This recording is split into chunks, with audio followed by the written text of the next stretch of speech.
something that was helpful, I told myself, even in years before I started painting again, because I was thinking about painting for years actually, and I was like, should I not? And I told myself, well, if you do one art form and you do it like with your heart, then it will, if you're meant to be doing it some other form, that like writing will lead me to painting if that's what's meant. If I just keep writing, if I'm able to write, then just keep writing, and maybe it will lead me to painting. So that was like a healing thought. Love healing thoughts. Me too. At this very moment, as it happens, as I approach my 40th birthday, I find myself being pulled into a romantic relationship that has made me more desperate and clingy, deeply happy and miserable than I have ever experienced. Surely there is some anonymous 12-step program for me. I'm definitely not an alcoholic. I don't drink much. Could I be codependent? Regardless, I want to somehow relate to Liz. We'll link to that in the show notes. It was a great read, and great introduction to Liz Gilbert. When I wrote that line, I was thinking about this Jane Austen quote, and I think it's in Persuasion, where she's writing about the character falling in love with the guy, and she's like, she had felt, I don't remember the quote exactly, but it's something like, and I had felt the sweetest pain and the most the most pleasant pain and the most painful pleasure or something. And I was just like, that's it. That's falling in love in a way. Yeah. This is your strange and beautiful life. Yay! Wow. Yay! Wow. I love the theme song. Hi, everybody, and welcome to This is Your Strange and Beautiful Life. My name is Erica J. Schmidt, and on my podcast, I talk to people who may or may not have had the chance to transform their lives into spectacular TED Talks. And I practically invented my podcast for today's guest. His name is William Burr. William incarnates how to follow your curiosity and creativity. He has had so many strange and beautiful lives along his journey. He is a trained journalist and has spent years working at Radio-Canada, so that's the French side of the CBC, reporting in French, even though he's Anglophone. Very, very impressive. And no matter what his job is, William remains committed to writing, painting, dancing, singing, meditating, and always staying aligned with his heart and his deepest self. He wrote and performed in 2 smash hit and entirely poignant plays at the Montreal Fringe Festival. And during the pandemic, William made a courageous move from Montreal to Vancouver to study theology and become a minister for the Presbyterian Church. I cannot think of anyone the Presbyterian Church needs more than William Burr. And I could not be more excited to welcome William Burr to This Is Your Strange and Beautiful Life. Welcome. How are you doing? Thank you so much for coming. Hi, Erica. Thank you so much for that beautiful introduction. I'm doing well, thanks. It's wonderful to be here. Thank you for having me. We're so happy. Well, William, I always like to ask my guests about their creative origins. So, Okay. What did creativity look like for you as a kid? Like, what did your childhood look like in general? I think we're about the same age. We grew up around like in the 80s and 90s. Like, what was your favorite thing to do? How did you start exploring writing, painting, and creative projects?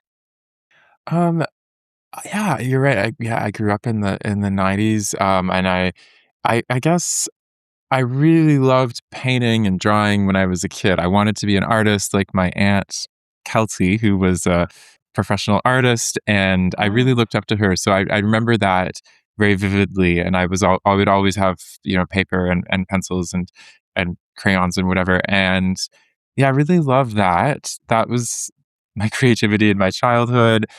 And it changed as I grew older. I stopped painting and drawing when I was about 15. and took like a hiatus for about 15 years or so, 17 15 years. years. Oh, wow. Um, but that was really the childhood moment, just that really pure, easy, oh, this is fun, let's do it, kind of all the time. And it was wonderful having my aunt as a role model. So I look back on that really fondly. What do you think stopped you at 15? Oh, I guess it's the story of my life. I had too many things. I was in high school, art had become this optional course that you had to kind of squeeze in between all the maths and sciences you wanted to do to make sure you had your options open. And I liked maths and sciences too. And I was also doing a lot of music. I'd gotten really into clarinet. Oh, And so, yeah, I was doing the music course, and I was doing band and orchestra and lessons, and I was doing a lot of like running and cross oh, country ski cross racing. country. Oh, yeah. So something had to give. And I remember I was talking with my dad, and my dad was like, "Are you sure you want to give up art?" And like, I think you're good at it. I think it was, Wow, he said I, that. yeah, he That's didn't, like he not didn't very many exactly. dads said that. Right. He didn't say it like that, but he kind of gave me this look that was like, you don't give up on this. But sometimes I had a lot of, I was very sure of my decisions as a child. I guess I still am sometimes. And I was just like, no, Dad, there's just no time. Like I have to choose. And art is just does not mean as much to me right now. But I was doing a lot of other creative things especially with music. I really did a ton of clarinet. I thought I might study it in university. So that was kind of what happened. Yeah. And then I got back into it 17 years later when I was at this really long silent meditation retreat, which I left. I left before the end of the 3 months, and I went to, 3 months of meditation. Oh, no. I Okay. know, I know. Oh no, exactly.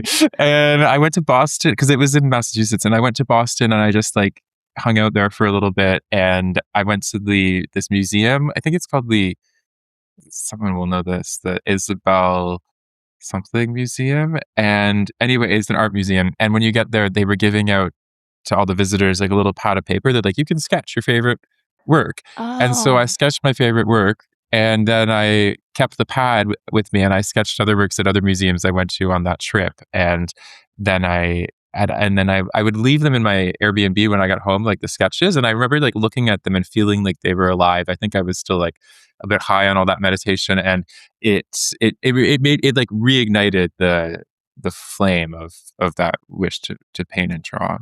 Yeah, and what I wanna say, because I mean, I would say I'm the world's most consistent, miserable meditator. Like, I still do it, I hate it. I mean, do I hate Mm. it? I just don't, like, it doesn't. I feel like there's been times in my life where it ignited me, but then, like, right now I'm in a grump. I'm like, "This is not everybody else is so ignited and excited about this," and I'm, like, just, like, "Bleh." But so I was I going hear to you. say it always pays to leave a meditation retreat early, everybody, but it sounds like the meditation might have awakened something in you as well, so best of Yes, both that's a good way to worlds. put it. Yeah, but I Yeah. agree. It's always, and I'm really not someone who leaves things early in general, and I think it's really important to to leave meditation retreats early at that times. Yeah, sometimes you should leave early. Anyways, Yeah. love of meditation cult. I'm impressed by your meditation commitment, but I wanna go back to, like, you decided or so 15, 16, you're into music rather than painting, but then you decided to become a journalist.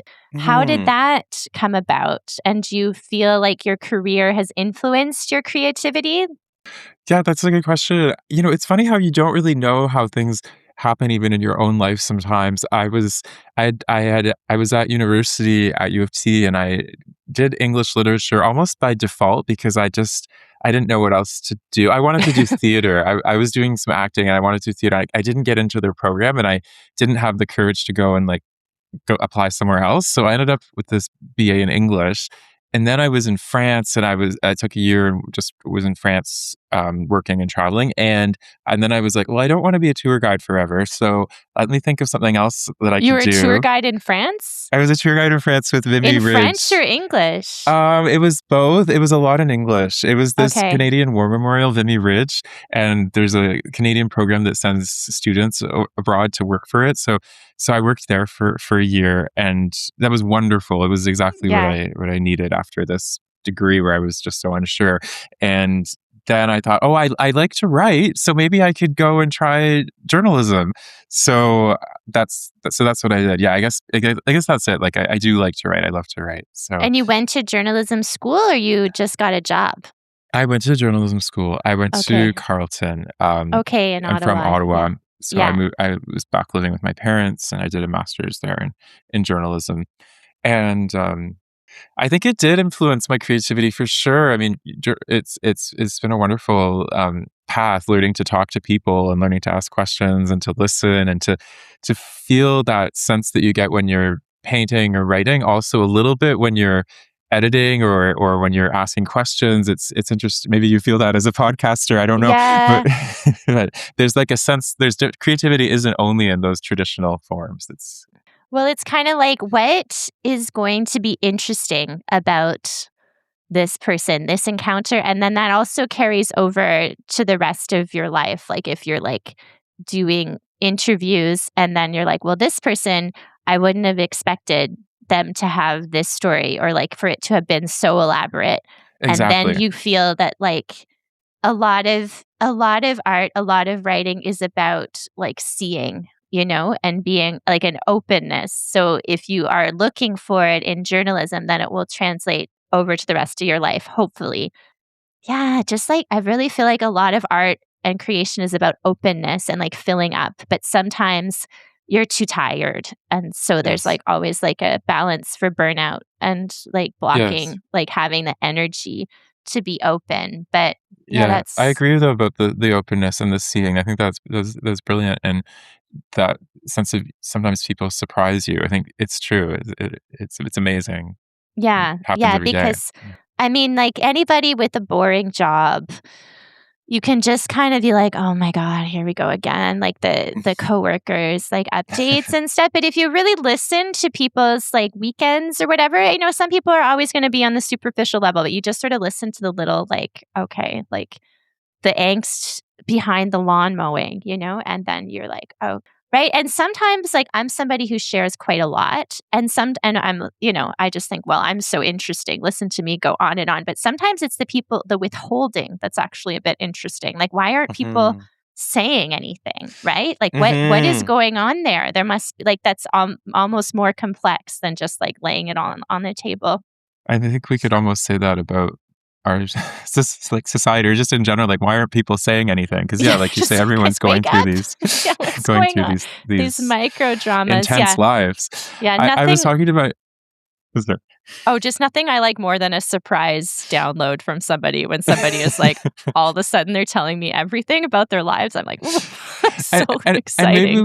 we probably don't want like a, or I don't know if I always want a whole download, but at least Yes. just a little glimpse. I was with a Yeah. friend recently, and I asked her how she was, and she was like, "Oh, I think I'm a 7 out of 10," and I was like, "Oh, I think I'm a 6.5," and then she said, "Oh, yeah, I'm probably I'm probably more of a 6 too, because 10 is my ultimate high, which I've never reached, and 9 is the best Oh. I've ever felt." Yeah. And so, but anyway, I was just like, "Oh, that's so interesting to answer that way." And she was like, "Well, I've been doing this thing recently where when someone asks me how I am, I try to just sit with the question for like a second instead of answering right away." I'm good. And I'm good. yeah, and I thought that was great. I want to try that. Yeah.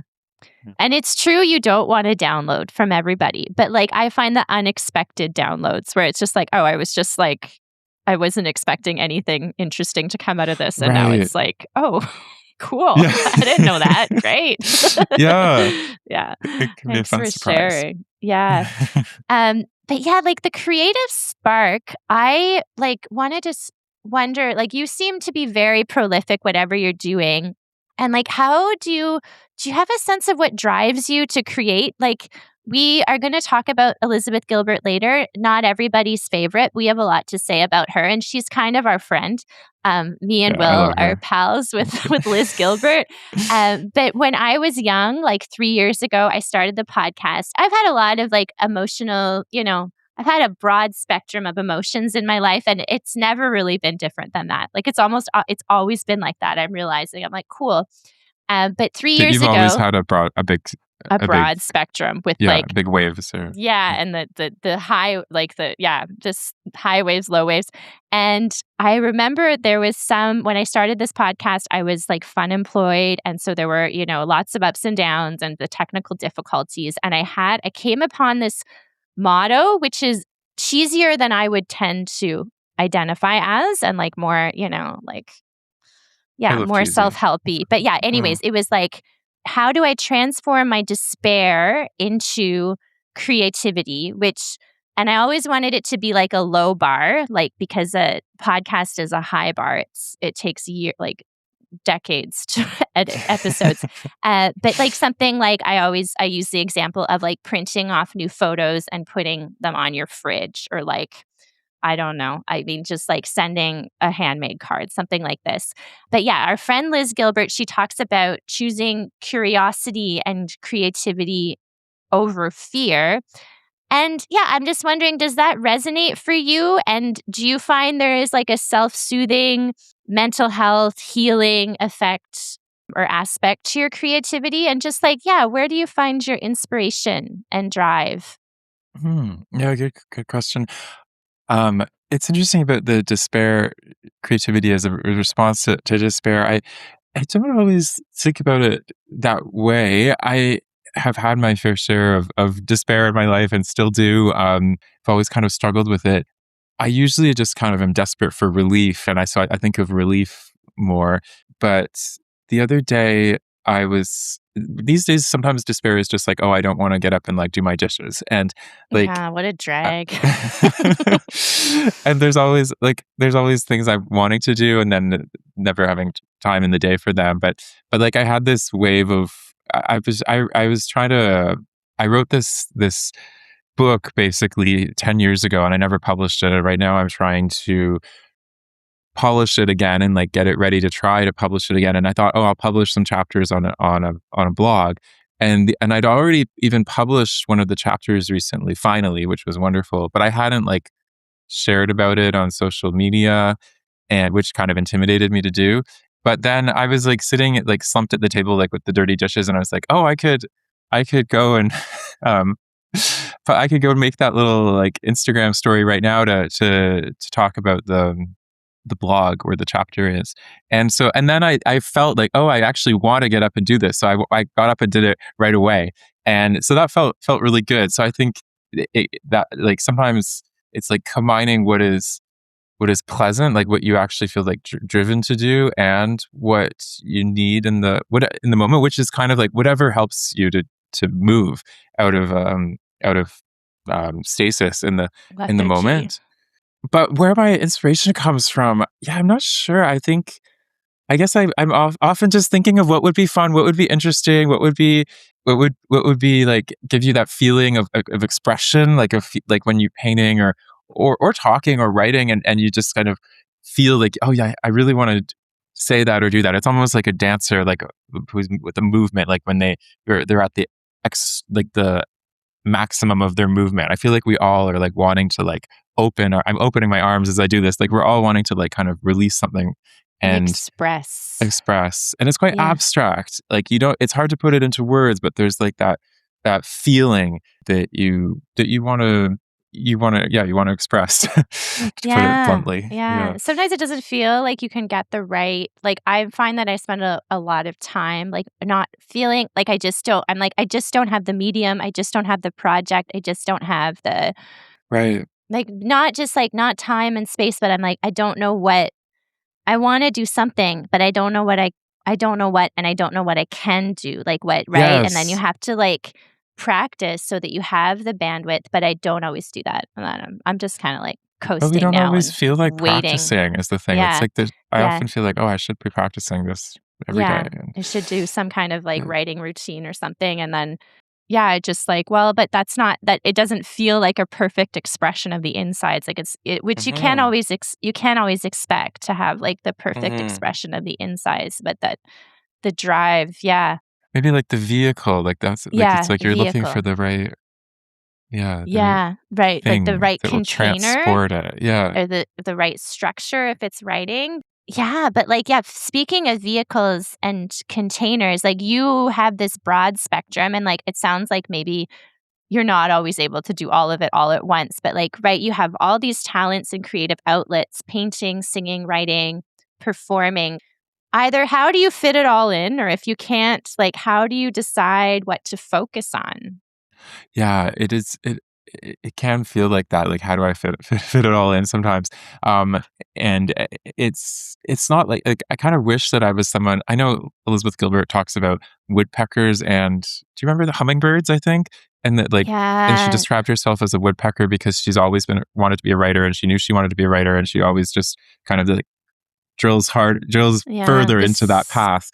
Uh, and yet some of us are hummingbirds and naturally want to do different things, and one isn't better than the other. It's an interesting metaphor.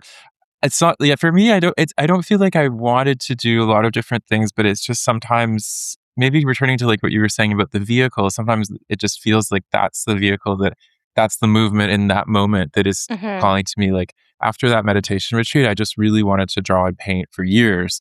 Um, and it felt natural. And I still think about that question of like how should I be expressing myself? But it can be a kind of torture almost because it can feel like, oh, I'm Yes. not choosing the right one. So Torture some, all the time, yeah. something that was helpful, I told myself, even in years before I started painting again, because I was thinking about painting for years actually.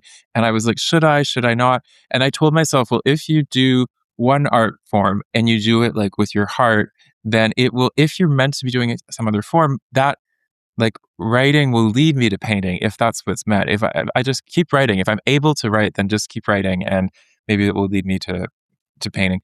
So that was like a healing thought. Love healing Now I'm thoughts. me too. But yeah, I forget your question now. But it was kind of like, how do I choose, or How do you where did choose yeah, or and how or do I fit fit it all in? it in? Yeah. Yeah. Yeah, I don't really. Like, I'm always trying to do 5 minutes of this every day. I'm like a 5-minute person. Like, I'm always like, "Oh, I've got 10 minutes. Let's do 8 minutes of writing," literally, before I go out the door to do Good for whatever. you. But That's amazing, but right? Most thank people are scrolling, oh, just or putting on a different shirt. That's what I'd do if I had 8 minutes to go out the door, like, I should change my outfit immediately. I'm always a little Yeah, bit but it feels sweaty. like you're Yeah. always doing something, but I guess that's social media for you too. I mean, people might think I'm always doing something, and I feel slack I and a feel like half a you lot are. of my life. Uh,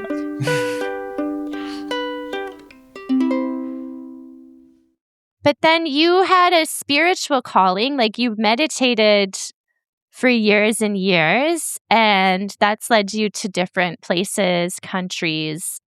Wait, you did a meditation retreat in Japan, right? Yes, Oh, that's so wild. And then so yeah, like let's talk about your spiritual journey. I mean, sure. so you were Buddhist, but now you decided to go back to school to become a minister. Yeah, so how have these spiritual callings worked? And like how do you feel about the schooling and becoming a minister? How did it go? Yeah, yeah, thanks for asking about that. It it kinda just happened as well. I always say I was in, Saskatchewan, so after I did my master's in journalism, I got this job at the French CBC at Radio-Canada in Regina, and I Impressive. I never thought I would be able to work in French, but they said I don't know, they let me, and then my French improved as I worked, Yeah. and I arrived in Regina, and even before I left, I was like, "Okay, I know I'm gonna do this journalism, but I feel like I also need to learn to meditate," and I didn't really know why. It was like this feeling of finally being like, "Okay, I'm gonna like do this job after years of like, what job am I gonna do? What am I gonna do?" And then still feeling like something will still be absent, even if I knew that I wanted to do um, this journalism. And so it felt kind of natural to look for meditation groups, just to like, there was a certain curiosity in me. And I found some groups in Regina. It turns out Regina is an amazing like spiritual center. There's some really cool meditation groups. Wow. There was a Zen group. There was another group that meets in someone's home, and still does today. And Wow. I don't know if they've moved the location because the owner is, I think, in his 80s or something. It's a couple actually, and they're both amazing teachers, and they get like dozens, if not maybe over 100 people like in the community overall, and they organize retreats, and they're just very lovely. And I haven't found that really in another city. I'm sure it's out there, but I had a really nice time in Regina meditating a lot, and I got really into it. Perhaps, like yeah, perhaps not perhaps too much, but I really felt like it was opening something inside of me. Like there was a big change happening. I started to have like goosebumps and tears while I was meditating, and feeling a lot of emotions, which I hadn't necessarily been able to experience before. So yeah, that led me to Japan, where I was doing some stays in a monastery there, and then back to Canada. I did the long retreat in Massachusetts that I left, that we talked about earlier, and started to paint. And then after that retreat, I started to look. Basically, I didn't really feel like I could connect with that meditation community that I was with anymore, and I didn't know why. It's really hard to explain. And I was still very interested in meditation and spirituality, but these long retreats, I felt it felt like I needed to take a step back. It felt like the long retreats weren't necessarily safe for everyone, that No. there wasn't enough support. And so I was like, oh my gosh, I don't know what I'm doing now. I've always been really involved in these meditation groups for the last years, and I still really want to connect with God. Now I call it God, but I don't even know if I would call it that at the time. There was still this kind of real desire to connect with spirituality, and I didn't know how. But I took a course at a college in Montreal. I was living at Montreal at the time, and this college was a Christian college, and I took a course to just kind of see if I'd be interested in being a minister or doing something in the Christian world. For me, like all the religions, they all talk about spirit with a capital S, God, love with a capital L. Like they're all talking about the same thing for me, and I was open to any path. I'm not saying that they're all the same, but I was interested in the Christian seminary, and I got there and I took a course, and I decided I didn't want to do that course program it was a UTC, United Theological College, but I met the administrative assistant there, Yeah, it was who's my our friend bestie. Yeah. Caroline. Yeah. Yeah. Yeah. And she told me about a church that she had found. She had like gone church searching in Montreal and had hilarious stories about going into churches and there being like she being like the only young person, and it was like fresh N- blood, and they would want to like 99 and up. grab Yes. Yeah. grab hold of her. Anyway, she's found this lovely church called Saint Andrew and Saint Paul in on Sherbrooke Street in Montreal. This Hmm. beautiful big old stone church, and it was lovely. And I loved going for coffee with Caroline before the church service. I loved going to church with her. I loved the church. I loved the ceremonial aspect of it. I loved the music. They've got an incredible choir there, like Yeah. very professional, and Beautiful. so that gave me this experience that I was looking for. And that church is connected to the seminary in Vancouver where I ended up going. And basically one thing led to another. And I think in the meditation years, I had felt that that kind of feeling of connection with God was very strong, and made me know that I wanted to really investigate that, and probably, make that my work, make that my journey, like make that what I wanted to devote myself to. And so it was natural then to look at this program that would allow me to work in a church one day. Just what I ended up doing. Yeah, and then, well, I mean, it also combines your talent, maybe not painting, but I'm sure they let you paint a door or something. But like, because it's not a performance, but it's writing, it's creative, it's being Very like much so. spontaneous, like there's the music element. So it is like, Very does much feel like so. it would combine a lot of your interests and talents. So are you ready? Yes. Are you available to be a prime minister, a Mark Carney. Presbyterian, yeah, church minister? um, I am, yes. I've Okay. gone through all the processes now, and I've been looking for church Position. call, as we call Just it. anywhere Yeah. in Canada? Um, it's been Montreal. come to Montreal? I would love to, Erica. I've have looked at Montreal and Ottawa, where my family is. Now I'm Mhm. looking a little bit more at Vancouver. So Oh, it's been a kind of a shifting process. okay. But Fine then. We want him you're back. so We'd be so sweet. happy.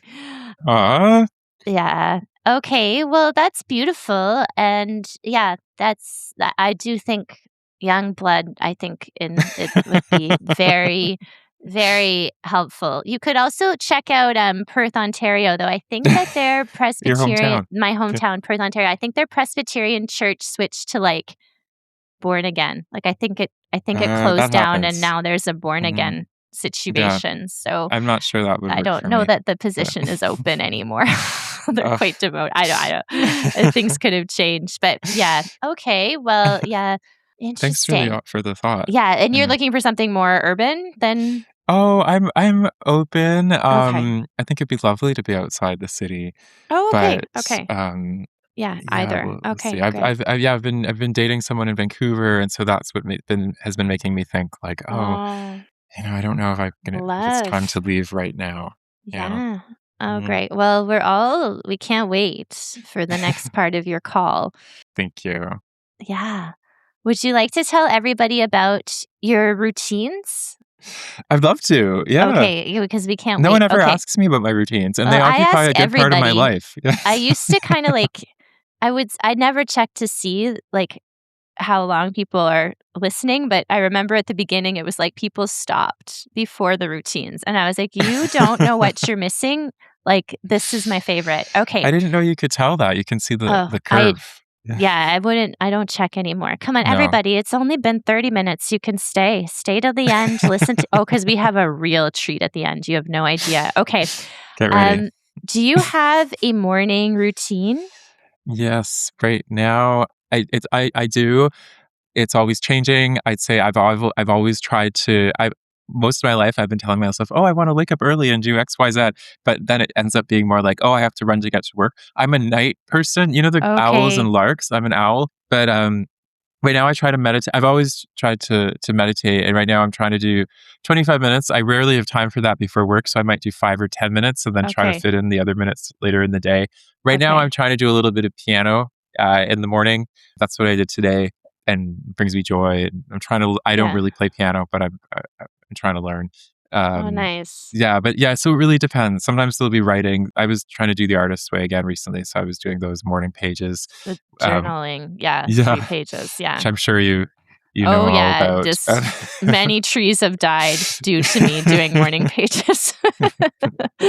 Great, yeah, I'm not on a morning page kick these days, but every once Mm, in a while, I'll just yeah, last week, I had a lot of things I just wrote almost 20 pages one day. I wrote but it wasn't like a project, it was just, like, recounting things that had happened for 20 pages, and I was like, "This is really good," and then I did 10 the next day and then 5 and then it just I'm gonna wait yeah, until the next time, but that's that's great. awesome though. Yeah, That's did really you great. like morning pages? Did you like The Artist's Way? Yeah, I love the Yeah. artist's way. I'm a Yeah. believer. Um, Okay. I've done it 3 3 times. times. Twice not as like, I missed most of the homework assignments last Okay, time, yeah. but yeah, I think she's great. I guess Julia Cameron, everybody, in Julia case you don't Cameron, know The Artist's Way. this 12-week book where it tells you how to reignite creativity with all these exercises and Yeah. chapters on creative philosophy or like not philosophy, but like it's her philosophy. Yeah, I think it's good. I think it's easy to make fun of it, and I like to as Yes. well. I love, Mhm. but I like her. I don't know. It's kind of what I was looking for. I really want to be an artist, and I liked that she was supporting me. I feel supported Yeah. when I read it, and Yeah. like I found the morning pages. It's true. Like she says in them, like most people find it harder to do the artist date than the morning pages. And the artist date is this time you're supposed to set aside for yourself each week, where you do something fun with absolutely no obligations Nobody. and No dog. nobody either. And so just something that would bring you out into the world and let you enjoy. Yeah. And I would find that much harder. I find I was much more easily like doing my diligent, disciplined morning pages every Yeah. day I and didn't not get giving into the myself artist date either. yeah. I don't know. What Yeah. what am I gonna do? Like, just, like, go to the drugstore. I mean, buy, like, a ruler. I don't know. But that I think that's, like, turn your despair into creativity. But I run out. Mm. Like, my thing right now is just, like, everything's the same. I'm not doing anything different. Everything's gonna be the same. I'm 40. It's just gonna be the same forever. And it's like, wow, maybe you need to do the artist's way. Find I out. don't know. I don't Yeah. know. What But I found with the morning pages is sometimes it would be like rumination and it would be grouchy and then it would sort of set a grouchy tone for the day. Like, I mhm. really want to be not obsessed with myself. Like, that's what I want, is to not be obsessed with myself. And that's not going that Me well. too. But sometimes the morning pages is It's like, so hard. it's not, yeah. Because, right, like they're like, where attention goes, energy flows, right? This is what Wow, there's. that's good memory. I had forgot that line. Yeah. Oh, I don't was that on the artist way? I don't know, it's like my therapist told me, but then I I also love it. hear, "What you resist persists." So I'm like, "Oh, Love these no, all rhymes. this." Yeah, you Okay, should what's the first one again? Where your attention goes, energy energy flows, flows. and what you resist persists. So if you're just too attentive to your thoughts and feelings, then they get magnified, and I am So, like, so then they you, could so then, do a study on me on how that works, right? Like, but then when you start thinking about that, then you just start freaking out even more and more as you think about like, oh, my energy is going, my attention's going, to the wrong and place. It's like that would trying to just make find me out if stressed. you wanna write a play or paint, you know what I mean? It's just analysis paralysis all the way. I don't know, but yeah, just like you want, and that's even like what you were saying with the vehicles. It's like, how long does most people have about it, like maximum 2 hours in the morning, right? Like Oh my gosh, maximum. yeah, maybe And it's like, 45 well, then I'm minutes. gonna meditate, journal, do my writing, do my exercise, right? And it's like, Yeah, woof, woof. and I literally will try to do all those things, but Yeah, which is yeah, me too. Yeah. but in We're like up at 4. half an hour, Yeah. but I do a lot of with like my iPhone. I say to Siri, I'm like set a timer for 5 minutes, and then anyway. What I wanted to say was that I think with that dilemma about the vehicle and like what do we do, I think, and like doing the same thing and feeling like we'll be doing the same thing forever. Like I think that's not necessarily true, or like even end up like the cliche that even if you just do a little bit of something is like a little bit of whatever one of those practices is, like there are little changes, and I think that's like Yeah, that's all I can really like hold on to are those little moments of like light breaking through or feeling a little yeah, bit of inspiration. And it's that cliche of that daily practice thing. There's something true there, I think, for yeah. sure. Yeah, the glimmers of not shitty, the glimmers of. And the like the commitment, like the boringness of it being okay, I think. Yeah, yeah.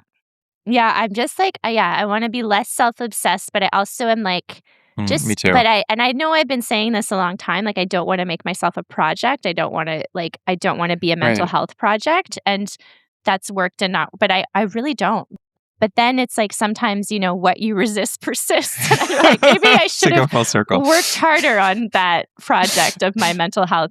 So anyways, but Well, it's both. I think we want to be taking care of our mental health, but I love not being a project. That sounds yeah, yeah. Yeah, don't be a project. But you were saying you set timers. Do you have like a creative routine? It sounds like it's changing a lot. Like, yeah, it changes a lot. Yeah, I don't really have a routine. Yesterday I'm trying to do some postcards. Here's one here. Like so I was like wanting to finish one last night. Like it's always changing. The one thing mhm, that's I guess happens every day is the meditation. yeah, For better or for worse, that's something that's become a real what's the anchor. word, Yeah. anchor, like daily practice.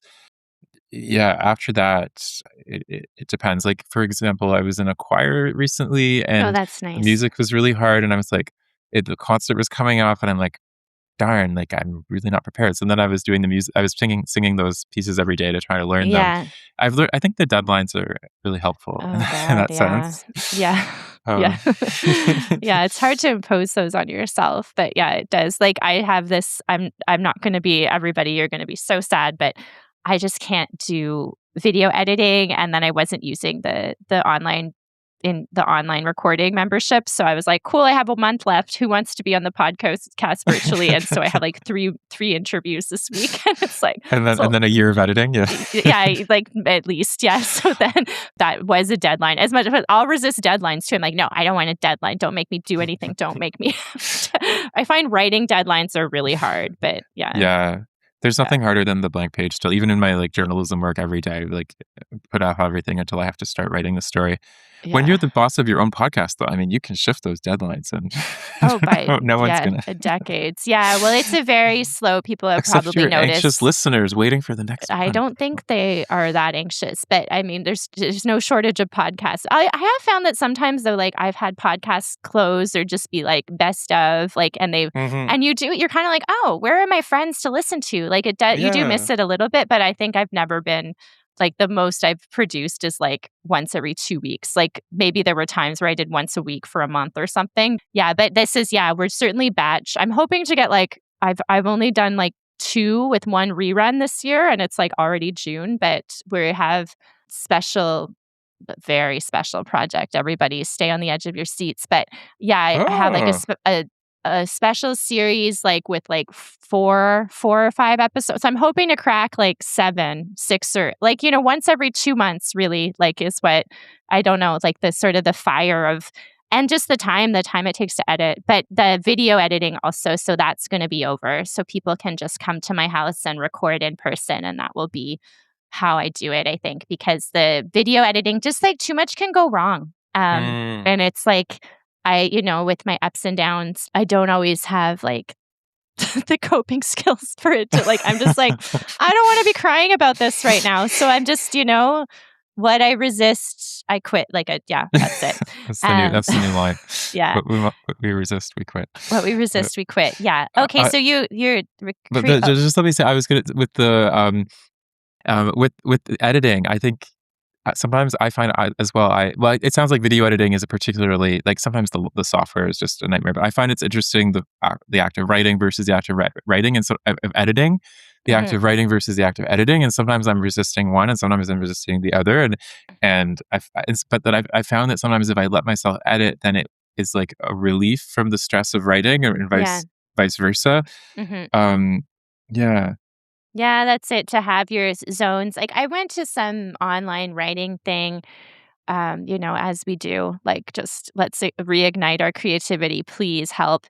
It was free. And somebody said, there's 3 kinds of writing, like, and that we tend to say, like, are you writing? And she said what we value, and when to answer yes to that question, you have to say, oh yes, and that means you're writing a draft, like you're making the raw material of something really big, and like that's the gold star of writing is drafting. Just that being in that moment of and knowing that it's not perfect. You're just but you're like in it, and that's only one category, and the other categories she had were editing, like revising, and also like creative play, like just sort of like just games and practice and play.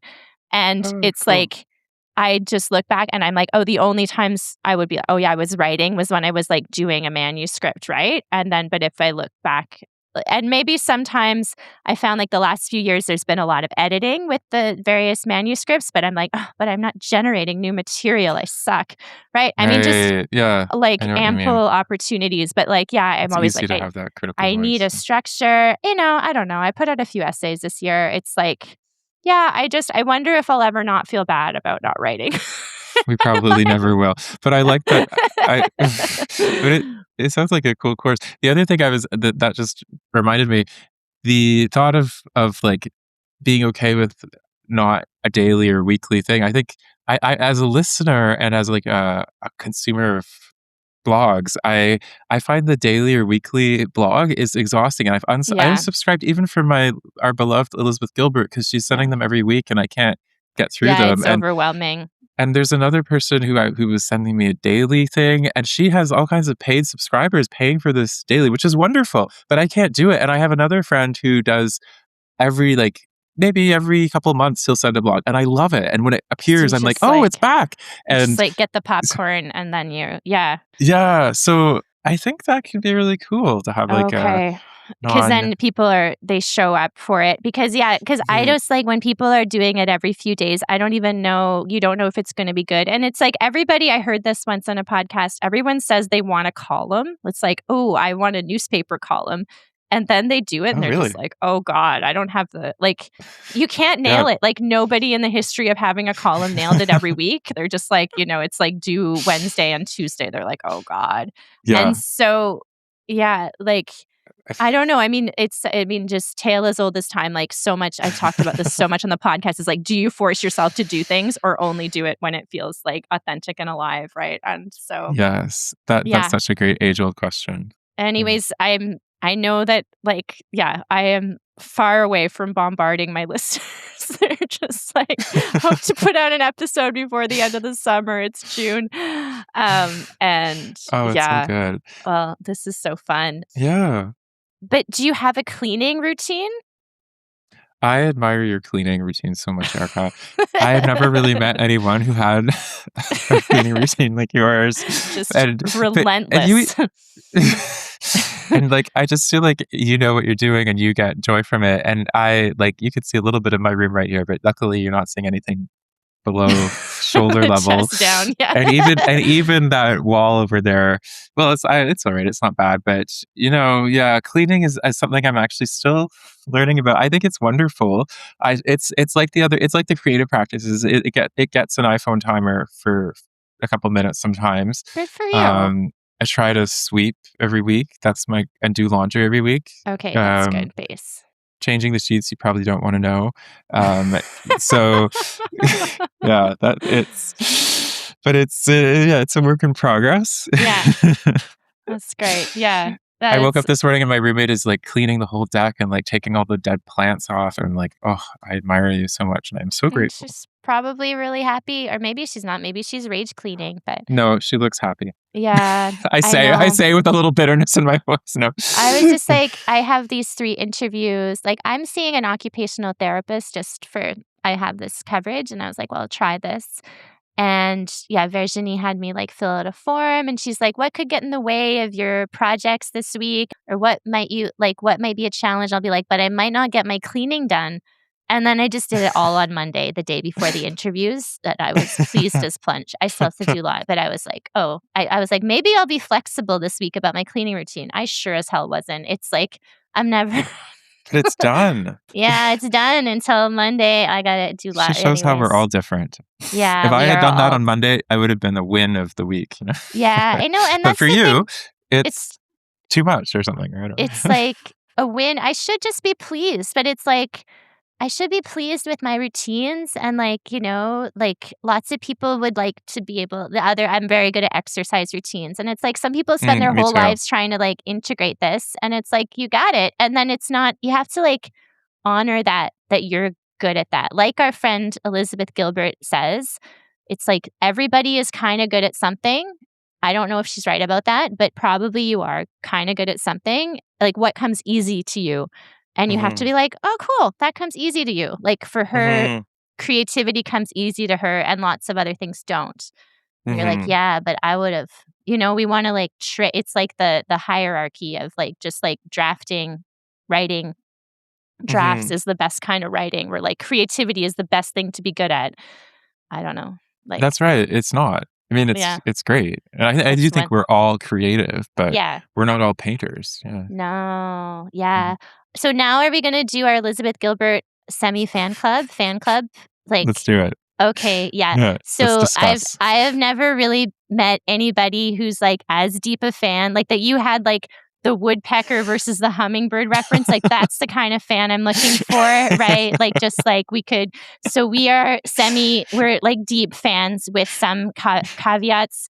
For people who have don't know who Elizabeth Gilbert is, she's an author. What can we say about her work? What are some I seminal mean, works that she's I done? just always say "Eat, Pray, Love," and Eat, everyone's Pray, like, "Oh Love. yeah, I saw that movie." That's You usually how the probably have it in your conversation basement goes. if you have a Yeah, it's basement. a good. I like the movie actually. It's nowhere near the book, but no movie ever is. Oh, I didn't watch the movie. It's too long. It's like 3 hours, isn't it? That's unacceptable. Over Uh, 2 I hours? Too don't long for me. know. I Yeah. love Julia Roberts, but Okay, yeah. Maybe I should, but yeah, so Eat, you'll be so okay without seeing it. yeah, Elizabeth Gilbert, when she was like 34 or something, she had this terrible divorce and she was already a journalist like William. And she had published a few books and she's like, hey, I want to write a book. I'm going to go to Italy for 4 months, India for 4 months, and then Indonesia for 4 months. And then she didn't come out with the title. Somebody really helped her. But in Italy, she ate. So eat. India, she meditated like William, pray. And then Indonesia, even though she was supposed to take a year of celibacy, she loved. And then she lived happily ever after with this Brazilian dude for however many years. She I wrote a think it was few 8 years. novels, 8 I could years. be wrong Oh, about there he that. is. There he is. Eight, yeah, 2006 to 20, yeah, something like this. And I mean, we'll just do her life story. I know it. Yeah, keep She going. wrote some other books. Committed, the sequel to Eat, Pray, Love that nobody read. I didn't read it. Did you? I read it. Oh, I I tried to read found it it in hard to get French. through. Yeah, it was hard to get through in I think French. in English too. Like it was good, but every other book I've read by her I've devoured, and that one it took commitment. Yeah. Yeah, because she said that it was like she was very concerned about living up to Eat, Pray, Love status because Eat, Pray, Love sold like I don't know, now it's up to like 12 or 15 million copies, but it was like it was a major bestseller. And then she was like, oh shit, I can't write anymore.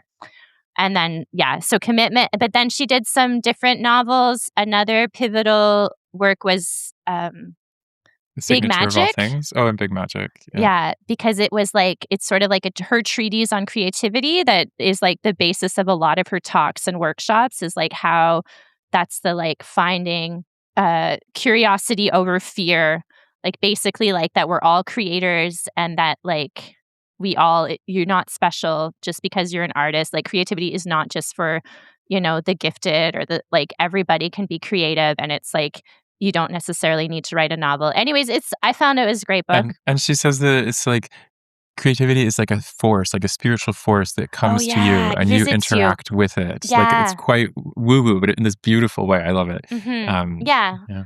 Yeah, woo-woo almost in it, but in a very straightforward, like, this Very is how it yes, works. Yeah, it's exactly. just like She's like, you can rely on this. Yeah. yeah, I've kind of rely on this. Okay. And so Big Magic, that's a good place to start. Then she wrote some fun novels. And then, but meanwhile, while Really after good novels. Yeah. really good novels. Yeah, very Yeah. like The Signature of All Things, you read that. You loved it, right? Loved it. Yeah. Yeah, and I love City of Girls. yeah, I like that one too. The Signature of All Things is like a historical novel, and I thought that's going to be too boring for me, and it was great. It was so It's about good. moss. It's about a woman who Yeah. studies moss, but it's really riveting. Very charming. Yeah, I read that. Yeah, I did like it. Yeah, I like City of Girls, loved that as well.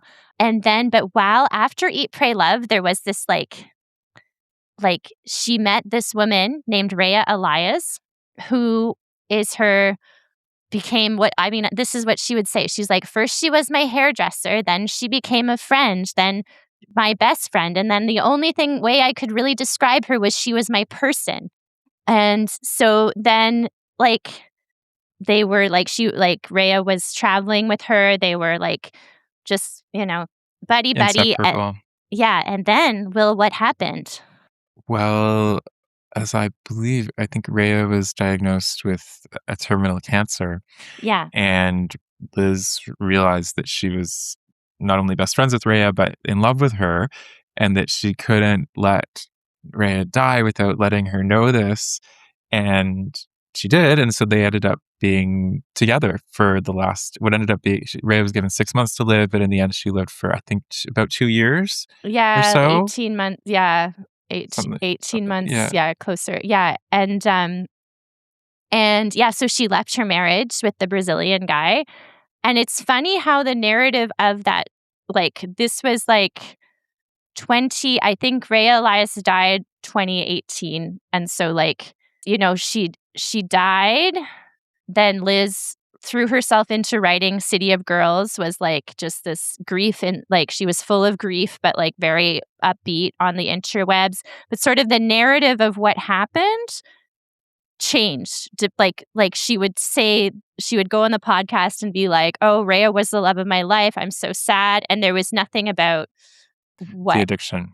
Yeah, and so like, and it just kind of morphed. And she just put out a book last September, all the way to the river, where it's like, oh, this is what happened. So what can you tell readers about what happened? Because William wrote a very pointed blog about this.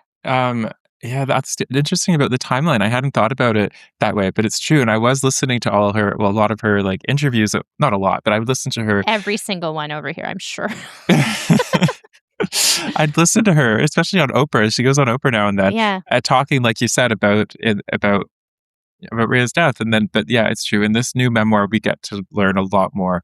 And she basically, it was really, really hard. It was horrible. It was a nightmare. In some ways, it was a beautiful love story. But Rhea relapsed. Rhea had been a drug addict when she was younger, and in the last months of her life, she relapsed with morphine, and then on to other drugs like cocaine, and I'm not even sure what. But it turned life into a hell for her and Elizabeth. Elizabeth was taking care of her. And Elizabeth realized after the fact that she had love and sex addiction. So she was kind of enabling Rhea's addiction to hard drugs. And it was just very but she difficult. felt she was addicted to Rhea and Rhea's affirmation. And she felt, looking back on her life, she felt that she had been like unwell in relationships. And that, I mean, Liz and many other people... Right? Like, oh, how have I behaved in relationships? 10 stars, 10 stars. And so then she started to go to the 12-step programs for like Codependence Anonymous, Sex and Love Anonymous, and has made it a whole sort of preachy, like, it almost seems she's more into that than anything these days. Like, based on her interviews, she's like she's very committed. She feels like this has like, that her like relationships have been all consuming and not healthy, and that like she's given too much of herself while also trying to like mainline a feeling from a person. Like, yeah, I found that a bit difficult to read. Yeah, at one point she says that she basically kind of flitted from one kind of codependent or love addicted relationship to another for her whole life until her 50. She was almost 50, and I was like, oh, but what about Eat, Pray, Love? Like, what about was that relationship? A wash? And she was married for twice for quite a few years. Like, I think I don't know, 5 or 8 or something years. So, but anyway, yeah, it was difficult to read. Yeah, it's just like to pathologize whole sections of your life. I mean, sure, like a fucked up relationship is, these aren't happy memories necessarily, but the whole thing. Like, what do you think about sex and love addiction? Like, I'm always just like, no thanks. I don't like. I know I'm very curious about it. No, I definitely think like I wouldn't doubt her when she says that she's a sex and love addict. It sounds like it's been really, really meaningful for her, and it's true. And it's like, I don't know enough about it. I'm really curious. I'm like, what is this? Like, how does it work? Like, what is it? Sex or is it love? Like, and what does it mean? Like, I feel like sex has dominated a lot of my thoughts in my life, but am I an addict? I don't know. I think that's what automatically seems to happen when I'm reading that book. It's like, but what about me? Like, am I? Where does this leave me? Because we all kind of want to be like Elizabeth Gilbert. I definitely wanted to have my Eat, Pray, Love, but I don't want to have my. I don't want to have my all the way to the river. Yeah. All the way to the river, because there's like. Did we say the name? I don't know if we did. Yeah, we did. But like the sort of, there's an like iconic or like a much discussed chapter that was published, I think, as like a teaser in The Cut, where she plots killing her her lover. Right? In quite detail. And she says that she was serious and that she was going to come back from this walk and mix Rhea's sleeping pills with, so mix things weren't going well. Yeah. She can go to a 12-step program. That sounds like a good idea. Sure. But just like the rest of us, where it's like, well, I mean, I find in a relationship, like I just find in problems of the heart, I don't like, if I feel like there's something wrong, like you think you're going to die. When you have a breakup, you really do think you're going to die. And I think that, like, I just think there's pathology like built into this situation. Our little hearts, like, I don't know, maybe I will get better at this. Like, but I mean, for me, the best solution feels like to stay together forever. Like, to stay, it's like no breaking up ever again. You know what I mean? Like, just as you get older, it feels more and more devastating. Like, I used to think when I was younger, I was like, well, next, something better will come along. And it just like, oh, actually, like, no. I've never been through a big intense breakup like that, but yeah, I think it's the relationships are just that's the hardest part of life and the most wonderful. We were talking before the podcast like about that line in the blog that I wrote where it's like, I can read it. I have it. Go for it. Okay. At this very moment, as it happens, as I approach my 40th birthday, I find myself being pulled into a romantic relationship that has made me more desperate and clingy, deeply happy and miserable than I have ever experienced. Surely there is some anonymous 12-step program for me. I'm definitely not an alcoholic. I don't drink much. Could I be codependent? Regardless, I want to somehow relate to Liz. We'll link to that in the show notes. It was a great read, and great introduction to Liz Gilbert for those of you who haven't.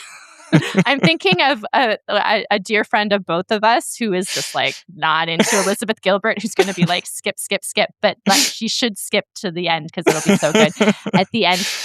But thanks, yeah, I mean, it's a fraught time. It's so vulnerable, right? Mm-hmm. Like in her life, you mean in that or moment, just like relationships? Relationship, yeah.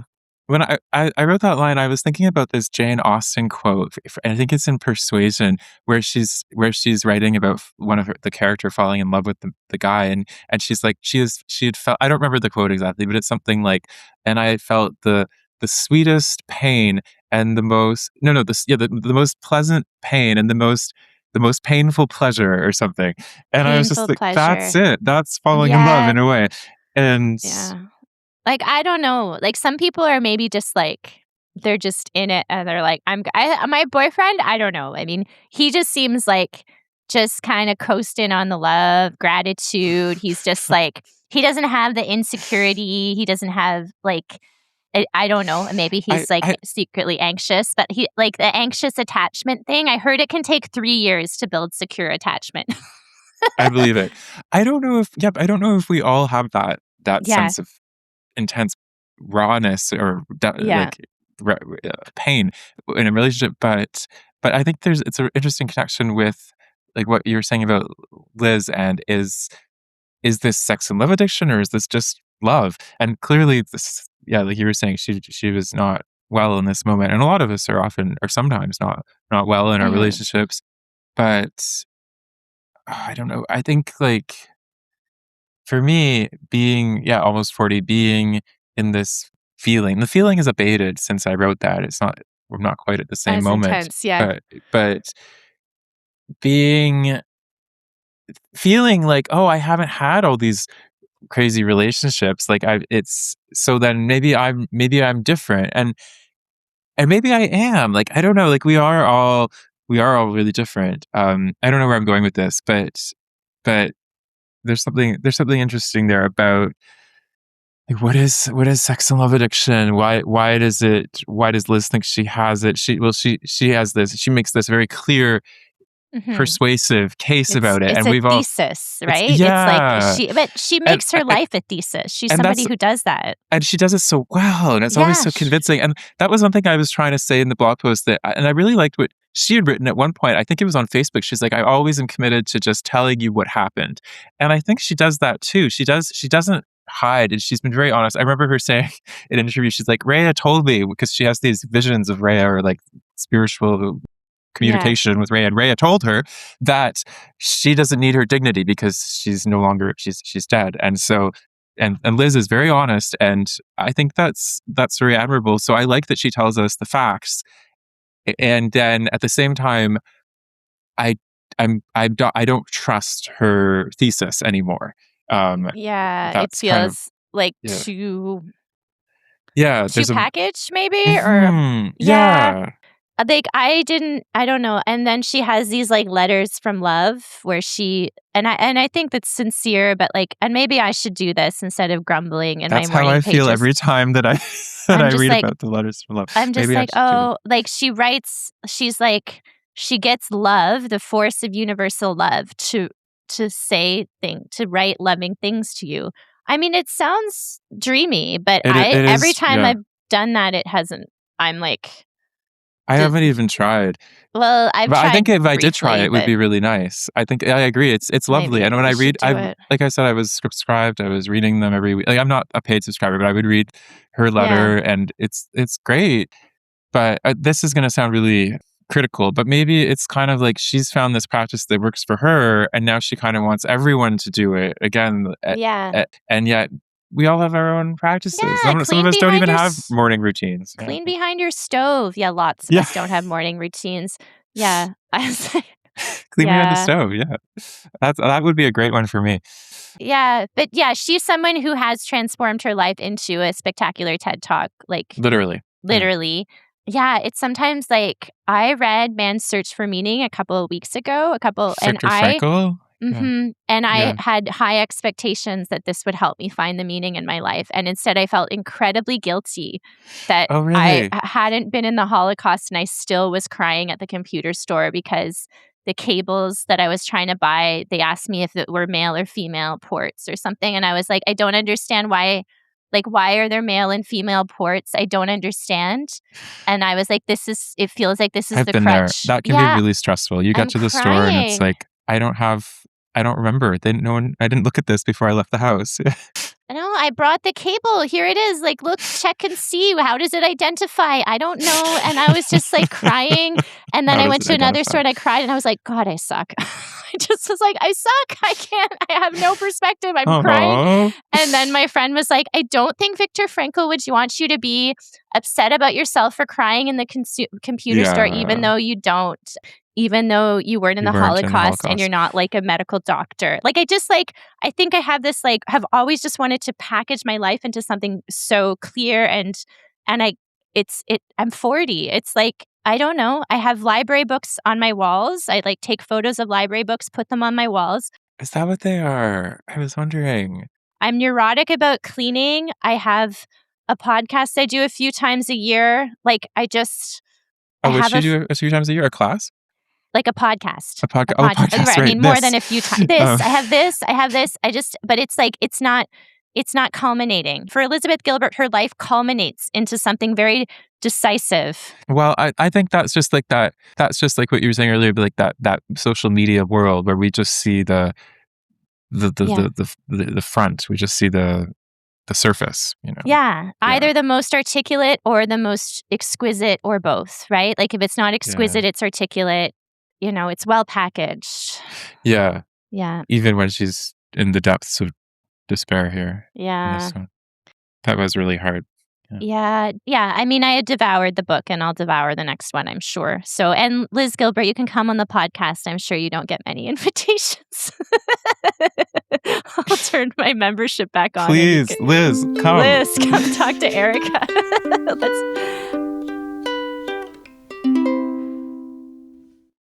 Do you want to I think we're almost out of time. Would you like to do the half bad ukulele segment? We're bringing Yes, it I'm up. ready. We're bringing it back just for you because it's actually usually quite brutal.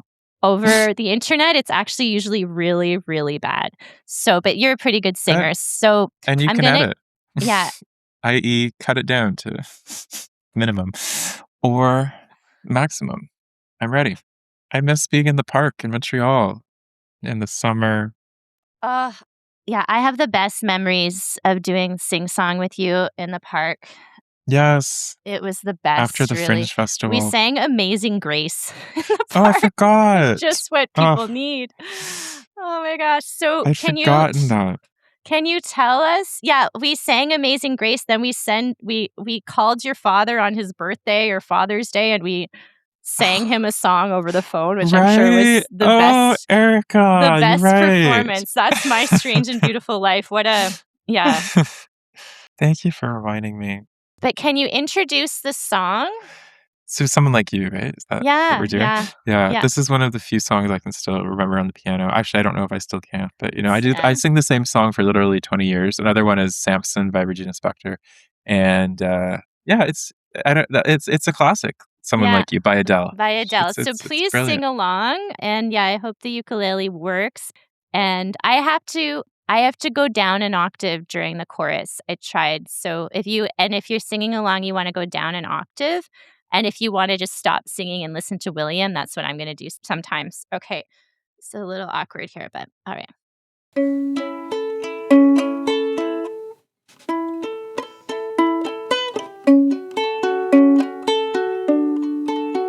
I heard that you settled down, that you found a girl and you're married now.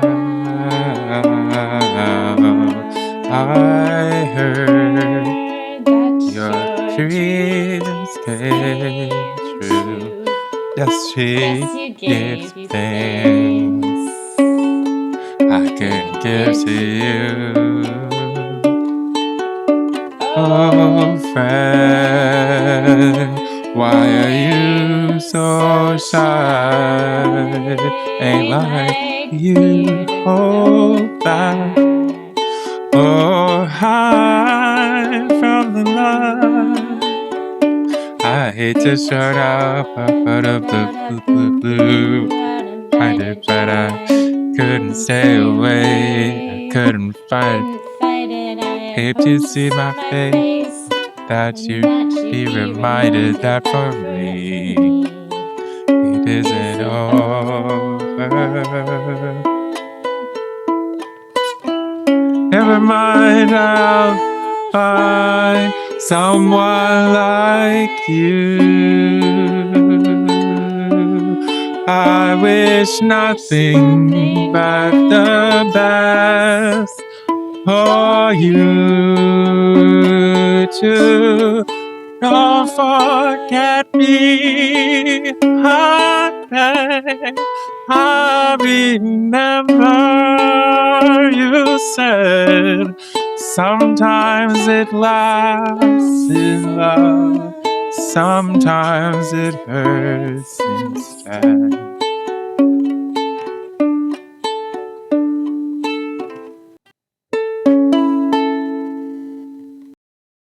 Lovely. Yeah!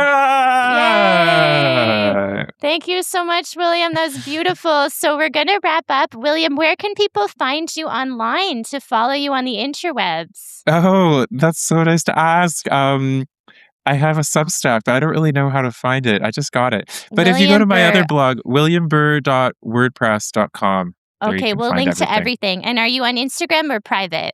I'm on Instagram, open book, W_Burr, BURR. W_Burr. Okay, wonderful. And everybody check the show notes for if you enjoyed this episode, the other episodes you would enjoy. Off the top of my head, I think you would enjoy Spiritual Care with Jennifer Hamilton. And yeah, Painting Boundaries with Bean Nunnerly. We've had a few musicians. Kathy Kennedy was a fun musician. That was a fun listen. And Lou Lawrence, Sandra Taylor. Anyways, just, hit up all the episodes. Thank you, as always, to my darling big sister, Tess Levitt, to Sherwin Chijia, my creative advisor and most cherished friend. And thank you to my darling boyfriend, Jahan Musavi Torbati, for also your deep creative support. To my beloved, dearly departed aunt, Eileen Gunn, who helped to fund my podcast equipment. Thank you to you, dear listeners. Thank you so much for listening to This Is Your Strange and Beautiful Life. You can find me on Instagram, erica.j.schmidt, ericajschmidt.com. Yeah, you can find me. Okay. Follow the pod on your favorite platforms, including YouTube, but only for video for a limited time only. And you're Get it ready while you for can. you're ready for the theme song one more time? Yes. Okay. Woohoo! This is your strange and beautiful life. Thank you, everyone. Thank you so much, William Burr. And that was the best. Okay, we'll see you Thank on you, the other Erica. side.